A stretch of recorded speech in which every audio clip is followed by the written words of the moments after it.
Hello दोस्तों, आज हम केमिस्ट्री का पार्ट 2 पढ़ेंगे। मेटा इन आवर सराउंडिंग में जो बच गया था उसको पढ़ेंगे, देखेंगे। ठोस है, फर्स्ट क्या है? फर्स्ट ऑफ ऑल ठोस। ठोस क्या है? तो ठोस वे पदार्थ है जिनका आकार तथा आयतन दोनों ही निश्चित होता है। ठोस वह पदार्थ है जिसका आकार तथा आयतन दोनों निश्चित होता है। ठोस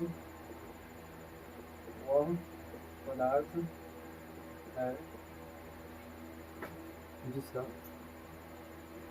आकार तथा आयतन दोनों निश्चित होता है। इसमें आकार तथा आयतन दोनों ही निश्चित होगा। ठोस वह पदार्थ है जिसमें इसका आकार तथा आयतन दोनों ही निश्चित होता है। इसमें बाहरी बल लगाने से यह अपना आकार तथा आयतन खो देता है। आकार खो देता है। आयतन तो होगा ही, इसका आकार खो देता है ना। आकार खो देता है। ठोस वस्तुओं में अंतर आणविक बल स्थान जो है कम होता है। ठोस वस्तुओं में अंतराण्विक बल जो होता है कम होता है। इसमें इसके अणुओं के बीच की दूरी जो है कम होती है। ठोस पदार्थों में इसके अणुओं के बीच कम होती है। अंतराण्विक बल इंटर मोलिकुलर फोर्स बोले चाहे स्पेस बोले, स्पेस कम होती है। ठोस में इसके अणुओं के बीच अंतर आणविक स्पेस जगह जो होता है कम होता है। इसके कारण से क्या है, यह ठोस है। ठोस वस्तुओं में अंतराण्विक बल जो है कम होता है। अंतराण्विक स्थान जो है कम होता है, स्पेस जो है कम होता है। ठोस वस्तुओं में अंतर आणविक बल जो है कम होता है और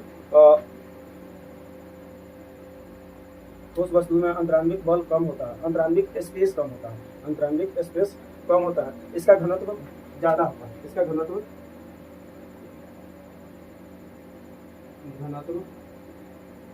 ज्यादा होता है औरों की तुलना में। इसका अंतराण्विक बल जो होता है, इसका जो है घनत्व ज्यादा होता है औरों की तुलना में। लिक्विड गैसों की तुलना, प्लाज्मा की तुलना में, है ना। इसका अंतराण्विक बल जो होता है, स्पेस जो होता है कम होता है। इसकी वजह से यह ठोस होता है। और जो है कोई भी चीज जो है ठंडा होता है तो उसमें जो है ठोस जो है ज्यादा से ज्यादा होता है, मतलब मजबूत हो जाता है। जितना ज्यादा जो है ठोस मतलब ठंडा रहेगा उतना ज्यादा क्या होगा, ठोस होगा। और जितना उस पर और ठोस भी डिपेंड करता है कि टेम्परेचर पर, तापमान पर डिपेंड करता है। इसको आगे देखेंगे। इसका एग्जाम्पल अगर देखेंगे तो लकड़ी, लोहे की छड़, कांच, पत्थर आदि। लकड़ी एग्जाम्पल में देखेंगे तो लकड़ी, लोहे की छड़ इत्यादि होता है, इत्यादि होता है इसमें। और भी हो सकता है एग्जाम्पल। जितना भी ठोस है जिसको जो है दबाया नहीं जा सकता है, तो उसको खरोचा नहीं जा सकता, वो क्या है, ठोस है। और ठोस जो है दो प्रकार का होता है, क्रिस्टलीय तथा अक्रिस्टलीय। चलिए इसको देखते हैं, क्रिस्टलीय तथा अक्रिस्टलीय। ठोस जो है दो प्रकार का होता है, क्रिस्टलीय तथा अक्रिस्टलीय। क्रिस्टलीय तथा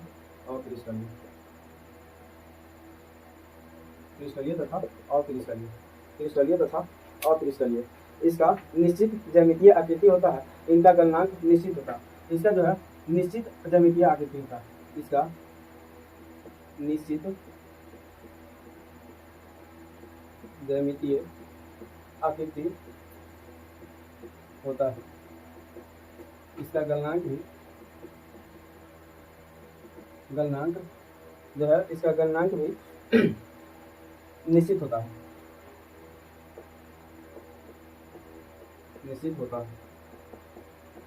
इसका गलनांक भी निश्चित होता है। और अक्रिस्टलीय में इसकी कोई ज्यामितीय आकृति नहीं होती। इसकी कोई ज्यामितीय आकृति नहीं इसका गलनांक भी अनिश्चित होती है। इसका गलनांक भी अनिश्चित होती है। इसका गलनांक भी अनिश्चित होती है। क्रिस्टलीय में हीरा हो जाएगा, हीरा की संरचना, क्रिस्टलीय में हीरा हो जाएगा, इसका एग्जाम्पल हीरा, और इसका हो जाएगा एग्जाम्पल रबर, रबर टायर, ये सब हो जाएगा। कांच, ग्लास, ये सब हो जाएगा। अब देखते हैं द्रव, क्या देखेंगे अब द्रव, लिक्विड, ठोस जो है कंप्लीट हो चुका है। अब द्रव देखते हैं, क्या देखेंगे द्रव।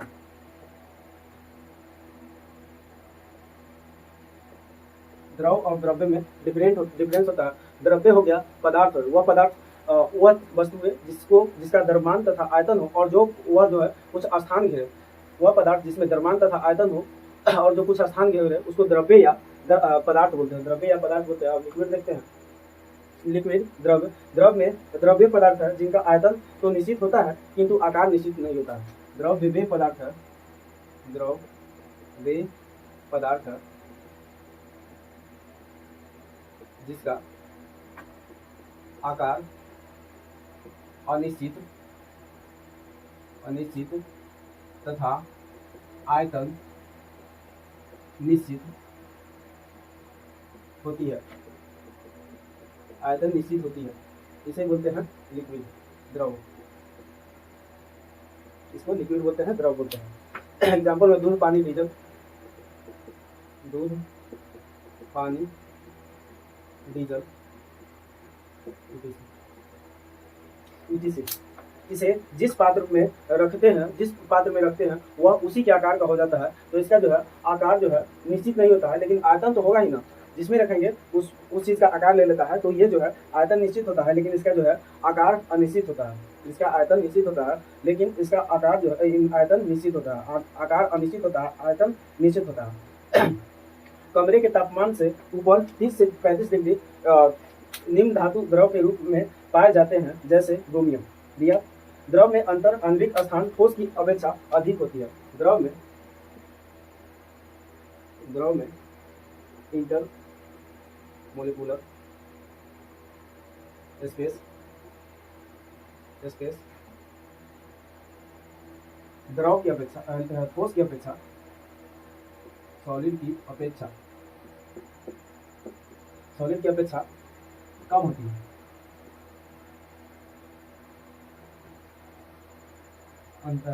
इंटर मोलिकुलर स्पेस ज्यादा होती है,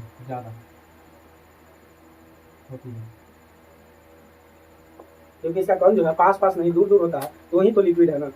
ठोस का पास होता है इसका जो है कण, इसीलिए ठोस को जो है मजबूत होता है और एक दूसरे को अट्रैक्ट करके रखता है, पकड़ के रखता है ना। और लिक्विड जो है इससे ठोस की अपेक्षा जो है सॉलिड की अपेक्षा द्रव में इसमें जो है अंतरांगिक स्पेस जो है क्या होता है, ज्यादा होता है। सॉरी, जब इनके अणुओं के मध्य आकर्षण बल कम होता है। द्रव में ठोसों की अपेक्षा कम घनत्व होता है। द्रव जो है ऐसे तो इसी से पता चल गया। द्रव में ठोस की अपेक्षा कम घनत्व होता है। द्रव में ठोस की अपेक्षा कम घनत्व होता है। गैस देखते हैं। गैस द्रव में ठोस की अपेक्षा कम घनत्व होती है। अब गैस क्या होता है? तो गैस वह पदार्थ है जिसका आकार तथा आयतन दोनों ही अनिश्चित होती है। गैस वह पदार्थ है जिसका आकार तथा आयतन दोनों अनिश्चित होती है।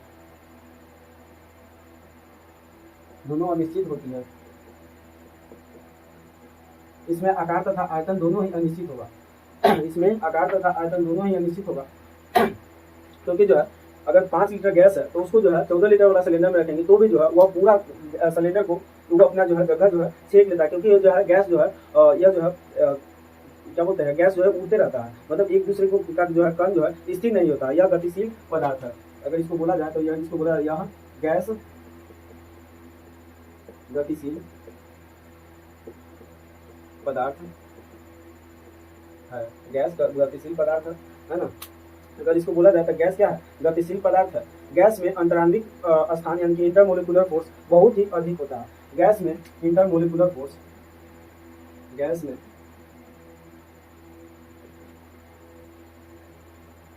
स्पेस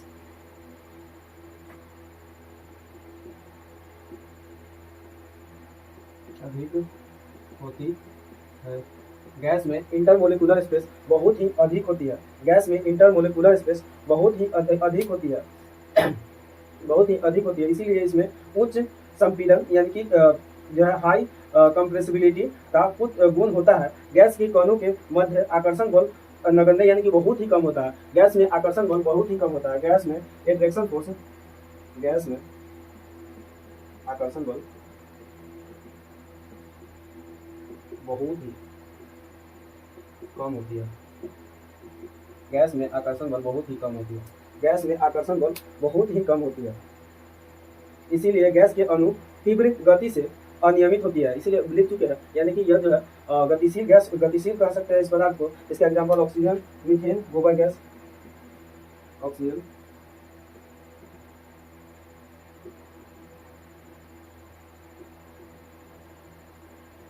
गोबर गैस। गैस का अणु ताप के गैसों का गुण, अगर गैस का गुण लिखा जाए गैस का गुण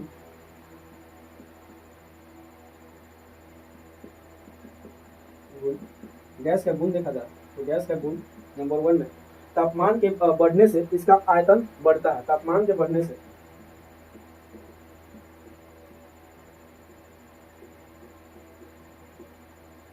तापमान के बढ़ने से इसका आयतन बढ़ता है। तापमान के बढ़ने से इसका आयतन बढ़ता है। इसका घनत्व दाब तथा ताप पर निर्भर करता है। इसका घनत्व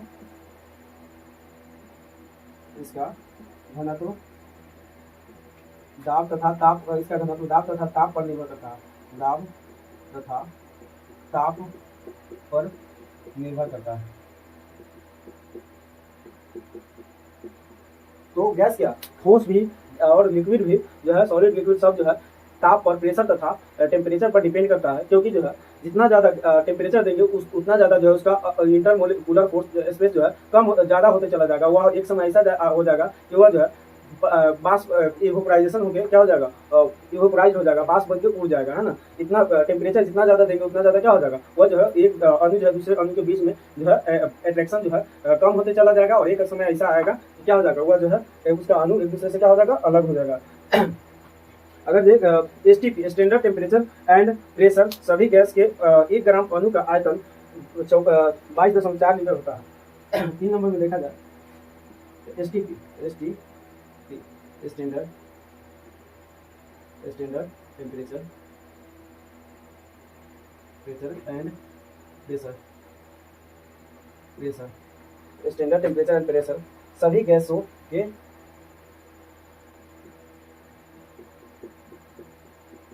के सभी गैसों के 1 ग्राम अणु का आयतन 1 ग्राम अणु का आयतन 1 ग्राम अणु का आयतन 22.4 लीटर होता है। 22.4 लीटर होता है, 22.4 लीटर होता है। चलिए अब आगे देखते हैं कि ठोस द्रव तथा ठोस को द्रव में कैसे बदला जाता है, द्रव को ठोस में कैसे बदला जाता है, यही देखते हैं।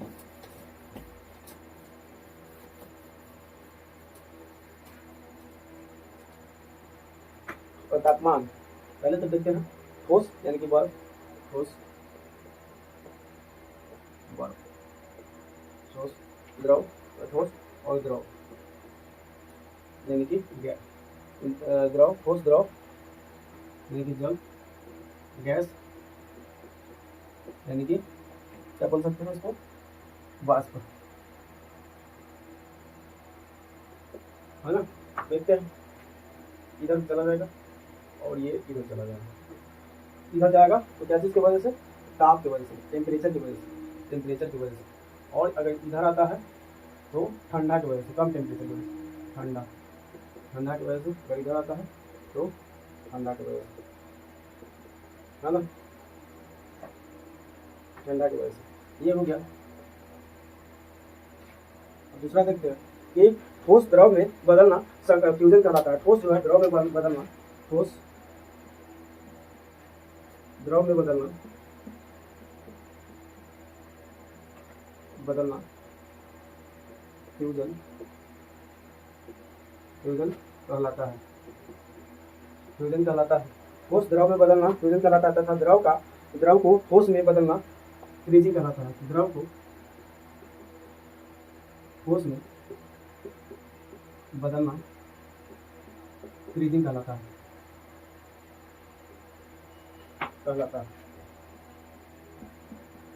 फ्रीजिंग कहलाता है। और ठोस जो है द्रव में बदलता है तो वह क्या कहलाता है, फ्यूजन कहलाता है। और द्रव जो है ठोस में बदलता है तो फ्रीजिंग कहलाता है। बता चुके हैं कि कोई भी चीज़ में अगर जितना ज़्यादा टेम्परेचर ज़्यादा करेंगे तो क्या हो जाएगा, उसका मोलिकुलर स्पेस जो है, इंटरमोलिकुलर स्पेस, अंतराण्विक स्थान जो है, स्पेस जो है, क्या हो जाता जाएगा, कम होता चला जाएगा। और उसमें जो है टेम्परेचर ज़्यादा देंगे तो कम होता चला जाएगा। और जो है हाँ, अंतराण्विक इंटरमोलिकुलर फोर्स टेम्परेचर अगर देते हैं तो क्या हो जाएगा, उसमें जो है ज़्यादा होते चला जाएगा और स्पेस जो है बढ़ते चला जाएगा। और वही जो है टेम्परेचर कम करते जाएंगे, ठंडा फ्रीजिंग करते जाएंगे तो उसमें जो है टेम्परेचर जो है कम होने से क्या हो जाता जाएगा, सॉलिड में बदलते चला जाएगा, है ना। अभी एग्जाम्पल सामने है, उसके बाद जो है एग्जाम्पल लिख लेते हैं, एग्जाम्पल सामने है। उसके बाद जो है द्रव का गैस में बदलना वाष्प इवोपोराइजेशन कहलाता है। द्रव को गैस में बदलना, द्रव को गैस में बदलना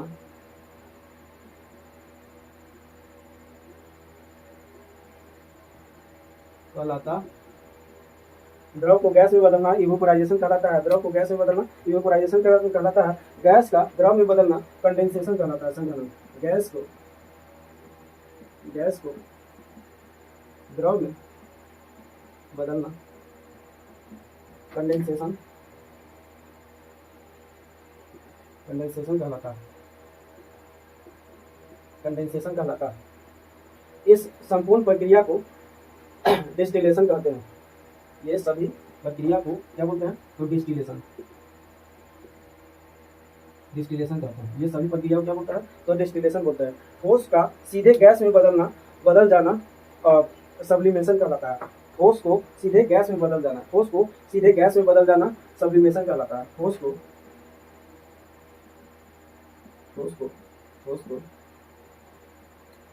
सीधे गैस में बदल जाना सब्लिमेशन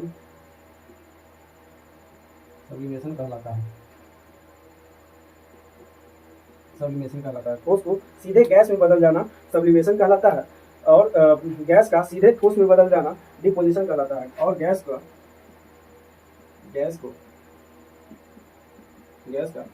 सीधे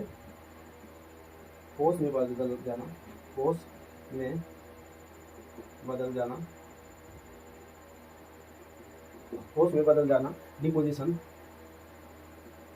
डिपोजिशन कहलाता है। ठोस को सीधे गैस में बदल जाना सब्लिमेशन तथा गैस को सीधे ठोस में बदल जाना डिपोजिशन कहलाता है ना।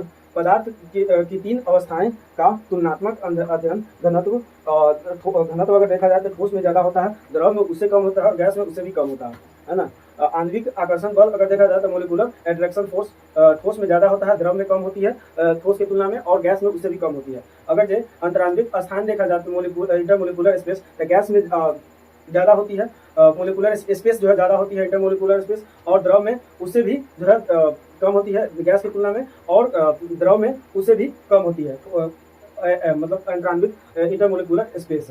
अगर जब प्रसार देखा जाए एक्सपेंशन तो गैस में जो है प्रसार सबसे ज़्यादा छितरा होता है, उसके बाद द्रव में, और सबसे कम अगर छितरा होता है, फैला होता है तो ठोस में होता है। अगर गति देखा जाए काइनेटिक एनर्जी तो गैस में ज़्यादा होता है, द्रव में गैस की तुलना में कम होती है, और द्रव की तुलना में अगर ठोस को देखा जाए तो इसका सबसे कम होता है। उष्णीय प्रभाव जो है हीटिंग इफेक्ट गैस में सबसे ज्यादा होती है, उसके बाद द्रव में होती है, उसके बाद जो है ठोस में होती है। इन तीनों अवस्थाओं के अतिरिक्त पदार्थ की दो और भी अवस्थाएं होती है जिसको प्लाज्मा बोलते हैं। प्लाज्मा देखेंगे प्लाज्मा को।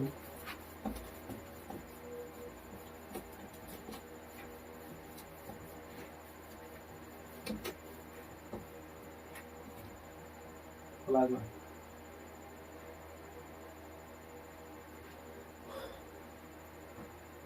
प्लाज्मा को देखेंगे। प्लाज्मा यह पदार्थ की चौथी अवस्था होती है। यह पदार्थ की चौथी अवस्था होती है। यह आयनीकृत गैस के रूप में होती है, जिसको आयोनाइज्ड गैस भी बोलते हैं। आयोनाइज्ड गैस के रूप में होती है तथा इसमें पदार्थ के कण अति ऊर्जावान होती है। यह उत्तेजित अवस्था में होती है। यह जो है प्लाज्मा अवस्था में होती है, जो पिघलता हुआ लोहा या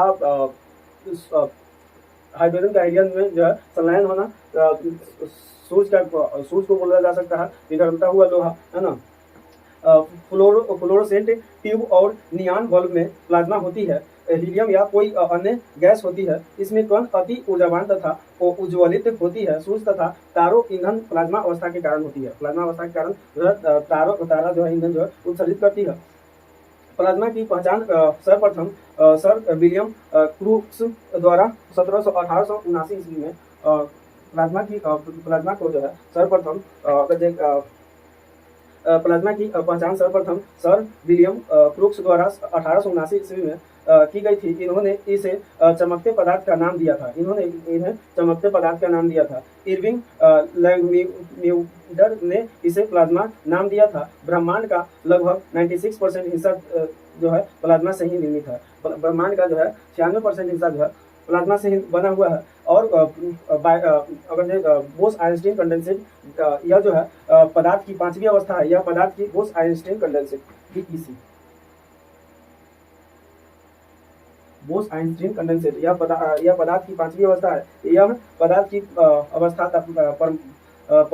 परम ताप के निकट पाया जाता है। वर्ष 1920 में भारतीय भौतिक वैज्ञानिक सत्येंद्र बोस ने पदार्थ की पांचवी अवस्था के लिए गणनाएं की थी। इन अणुओं के आधार पर अल्बर्ट आइंस्टीन ने पदार्थ की एक नई अवस्था की भविष्यवाणी की थी, जिसे बोस आइंस्टीन कंडेंसेट कहा गया है। वर्ष 2001 में अमेरिका के एरिक ए कॉर्नेल, अल्फ्रेड नोबेल और कार्ल वेमैन को बोस आइंस्टीन कंडेंसेट की अवस्था प्राप्त करने के लिए भौतिक में नोबेल पुरस्कार से सम्मानित किया गया था। पदार्थ की छठी अवस्था फर्मियोनिक कंडेंसेट है। पदार्थ की छठी अवस्था नोट में लिख लीजिए। पदार्थ की छठी अवस्था, पदार्थ की छठी अवस्था फर्मियोनिक कंडेंसेट है। फर्मियोनिक कंडेंसेट, फर्मियोनिक कंडेंसेट है। कंडेंसेट है। यह पदार्थ की छठी अवस्था, यह पदार्थ की छठी अवस्था यह पदार्थ की छठी अवस्था भौतिक परिवर्तन, फिजिकल चेंजेस। यह पदार्थ की अवस्था भौतिक परिवर्तन, फिजिकल चेंजेस।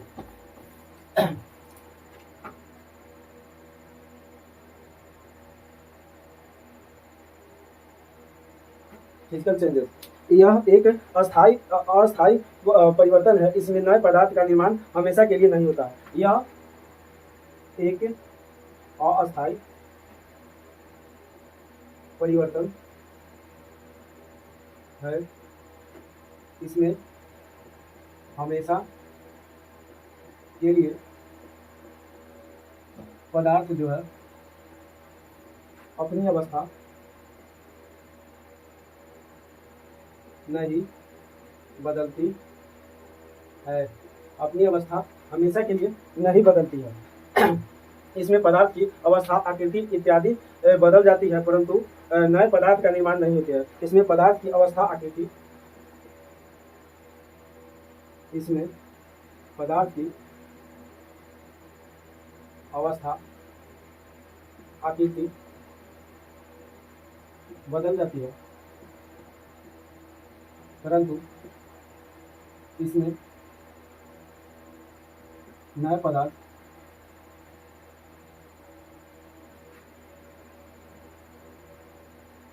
का निर्माण नहीं होता है, नए पदार्थ का निर्माण नहीं होता है। जैसे में पानी का बर्फ में बदलना, नमक का जलीय विलयन, बर्फ का पिघलना। पानी का बर्फ में बदलना जैसे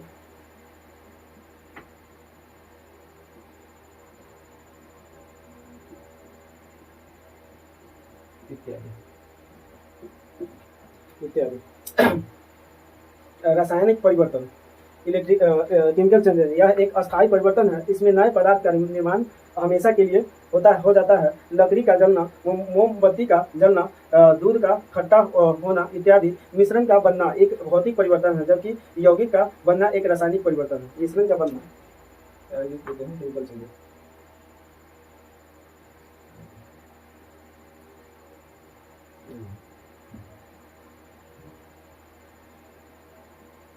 यह एक अस्थायी परिवर्तन है।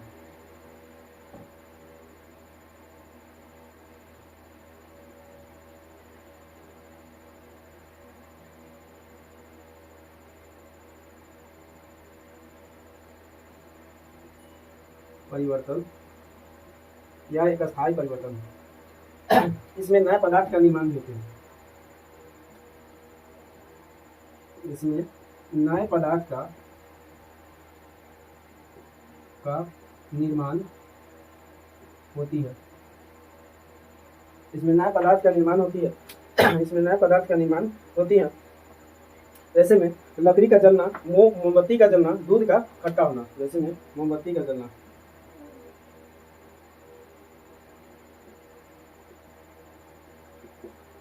दूध का खट्टा होना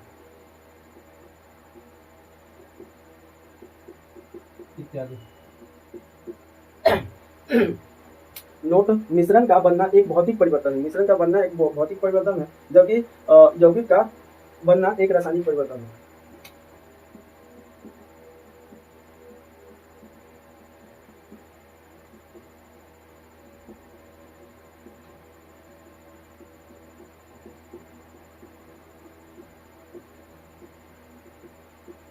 जबकि यौगिक का बनना एक रासायनिक परिवर्तन,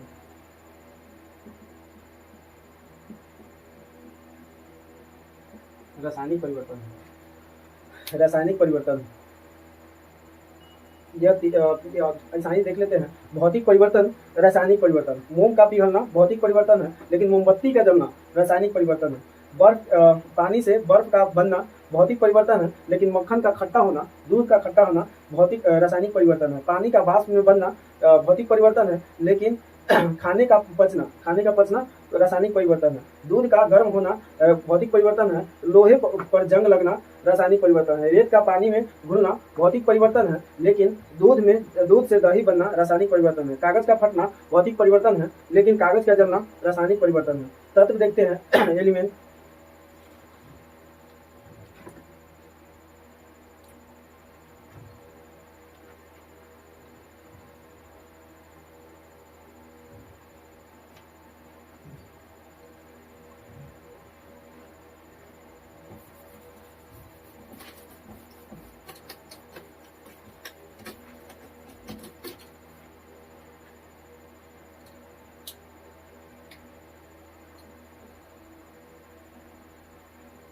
तत्व, एलिमेंट। तत्व, यह एक समान परमाणुओं से मिलकर बने होते हैं। इसका सूक्ष्म कण परमाणु कहलाता है। यह एक समान परमाणु से बने होते हैं। यह एक समान परमाणु से बने होते हैं। इसका सूक्ष्म कण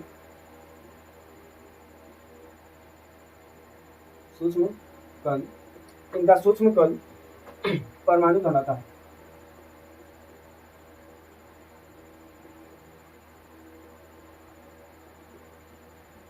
इसका सबसे छोटा कण क्या कहलाता है? परमाणु कहलाता है। यह 3 प्रकार के होते हैं।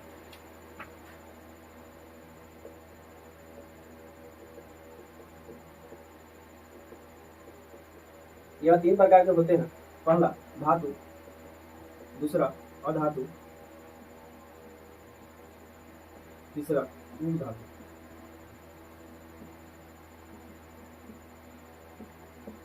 Metal, non metal and metalloid. अधातु तत्व की कुल संख्या 118 है, जिसमें केवल 44 प्राकृतिक में पाए जाते हैं, प्रकृति में पाए जाते हैं। तत्व के कुल संख्या 118 है।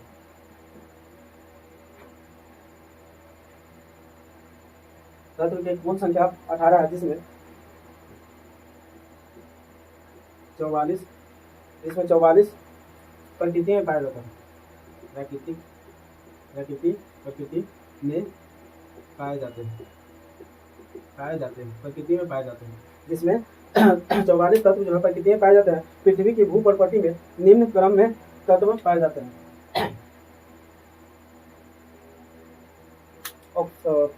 सिलिका, एल्युमिनियम, लोहा, है ना, कैल्शियम,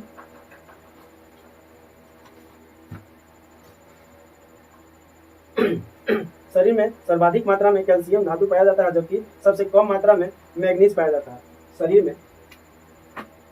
ये बता चुके हैं धातु क्या है। धातु चालक है, अधातु चालक है, उपधातु थोड़ा थोड़ा जो चालक के काम करता है। बता चुके हैं। शरीर में सर्वाधिक मात्रा में कैल्शियम धातु पाया जाता है। शरीर में ज्यादा मात्रा में कैल्शियम पाए जाते हैं। ज़्यादा से ज़्यादा, क्योंकि हड्डी है ना, बहुत सारा चीज़ जो है कैल्शियम से ही बनता है, तो कैल्शियम ज़्यादा से ज़्यादा मात्रा में पाया जाता है। धातु चालक है, इसमें धारा प्रवाहित होती है। धातु चालक है, इसमें धारा प्रवाहित होती है। इसमें धारा प्रवाहित होती है।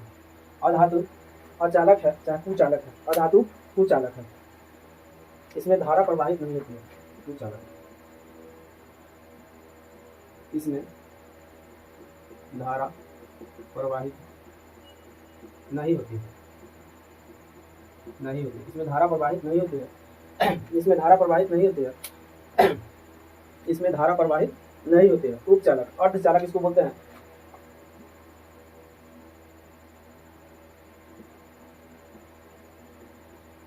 इसमें धारा सीमित मात्रा में इसमें धारा सीमित मात्रा में प्रवाहित होती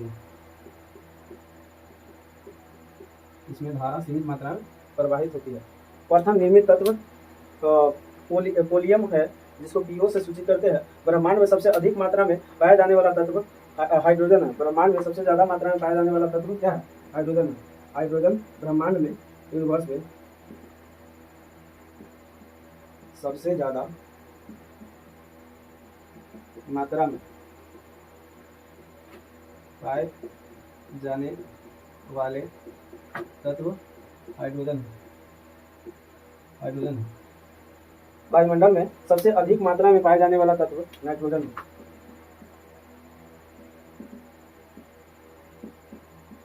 सबसे अधिक ज्यादा मात्रा में पाए जाने वाले तत्व नाइट्रोजन।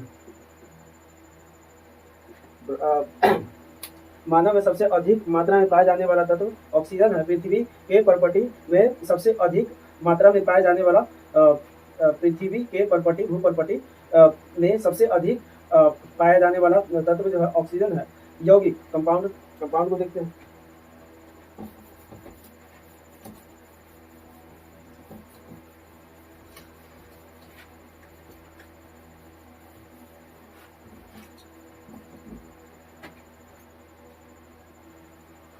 कंपाउंड, चलिए कंपाउंड देखते हैं। तो कंपाउंड दो या दो से अधिक तत्वों को एक निश्चित अनुपात में मिला देने से एक निश्चित अनुपात में मिला देने से बनते हैं। यौगिक का एक निश्चित अनुपात सूत्र भी होता है, निश्चित सूत्र भी होता है। 2 या 2 से अधिक तत्वों को एक निश्चित अनुपात में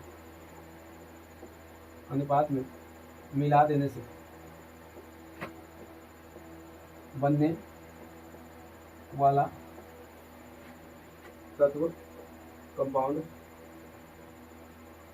कहलाता है।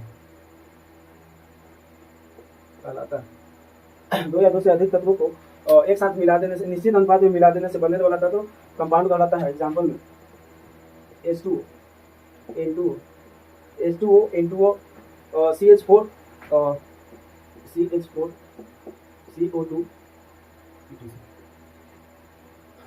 कार्बनिक यौगिक।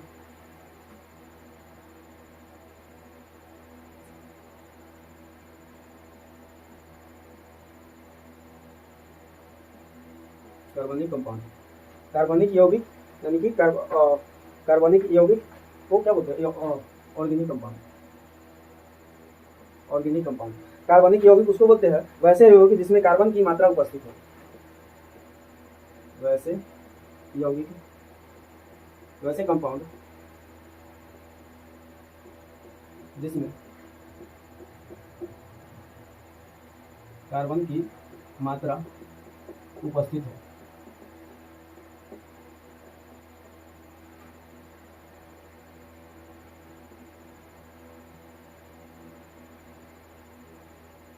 कहलाता है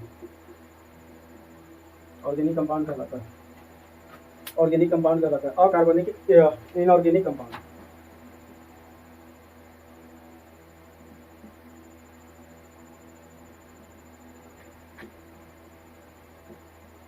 एग्जाम्पल में इसका CO2, इसमें कार्बन CO2,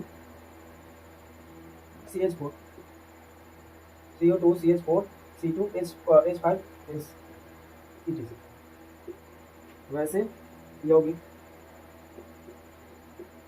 जिसमें कार्बन की मात्रा न हो।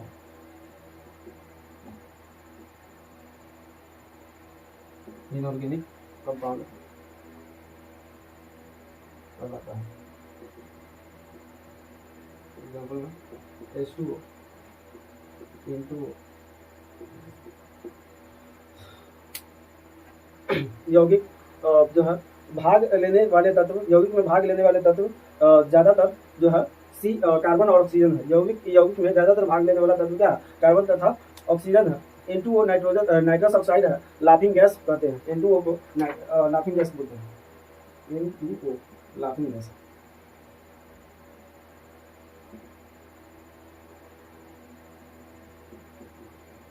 N2O को लाफिंग गैस भी कहते हैं। N2O को लाफिंग गैस भी कहते हैं। यौगिक में ज्यादातर भाग लेने वाला जो है तत्व है कार्बन तथा ऑक्सीजन है। भाग लेने वाले परमाणु की संख्या कार्बन एगो और ऑक्सीजन 2 होता है। परमाणु का अनुपात 1:2 होता है। परमाणु का अनुपात 1:2 होता है। मिक्सर 2 या 2 से अधिक पदार्थों को किसी भी अनुपात में मिला देने से बनता है, उसको क्या बोलते हैं? मिश्रण। 2 या 2 से अधिक पदार्थों को 2 या 2 से अधिक पदार्थों को मिश्रण, मिक्सर।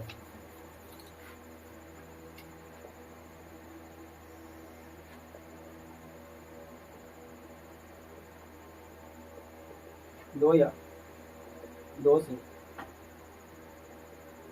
अधिक पदार्थों को एक साथ किसी भी 2 या 2 से अधिक पदार्थों को किसी भी अनुपात में मिला देने से जो बनता है उसे मिक्सर बोलते हैं। मिश्रण करते हैं।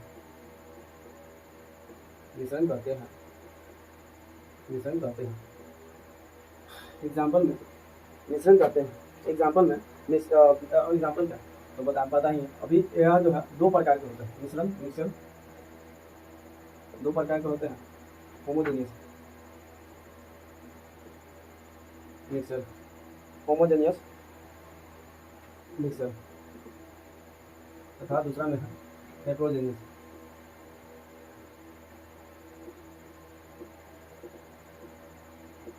होमोजेनियस तथा हेट्रोजेनियस मिक्सर। होमोजेनियस मिक्सर उसको बोलते हैं, होमोजेनियस मिक्सर उसको बोलते हैं समान मिश्रण। इसमें मिश्रण के अवयव दिखाई नहीं देते हैं तथा मिश्रण के प्रत्येक अंग का गुणधर्म समान होता है। एग्जाम्पल में गंधक, कार्बन डाइऑक्साइड में विलयन, पानी, चीनी, नमक का शरबत, मिश्रण वायु, अरहर मसूर का बना हुआ दाल। विसमान मिश्रण को समांगी बनाने के लिए जलीय विलयन बनाया जाता है। अलग अलग धातुओं को गर्म करके इनका विलयन बनाकर मिला देना मिश्र धातु कहलाता है, अर्थात मिश्र धातु का समांगी मिश्रण है। जैसे में लोहा 99% है और कार्बन 1% है, तो वह क्या हो गया, स्टील हो गया। लोहा 99% तथा जो लोहा 99% और क्या है ये लोहा 99% और क्या है ये 1% क्या है कार्बन 1%, तो क्या हो जाएगा, स्टील बन जाएगा, स्टील बन जाएगा। हवा कई गैसों का मिश्रण होता है। इसमें N2 78% है लगभग, O2 21%, नाइट्रोजन 78%, ऑक्सीजन 21%, अक्रिय गैस जो है जितना भी अन्य गैस है 1% में आता है, और CO2 है 0.03%। विसमान मिश्रण, इसमें मिश्रण के विभिन्न अवयव दिखाई पड़ते हैं। रेत तथा जल का मिश्रण, पेट्रोल तथा जल का मिश्रण, कोलाइड और निलंबन आदि, अरहर मसूर का मिश्रण, चीनी और नमक का मिश्रण इत्यादि। आज जो है 2 पार्ट में है, 2 वीडियो में पूरा जो है matter in our surrounding chapter जो है कंप्लीट होता है। And thanks for watching my video and please like and subscribe my channel. Thank you.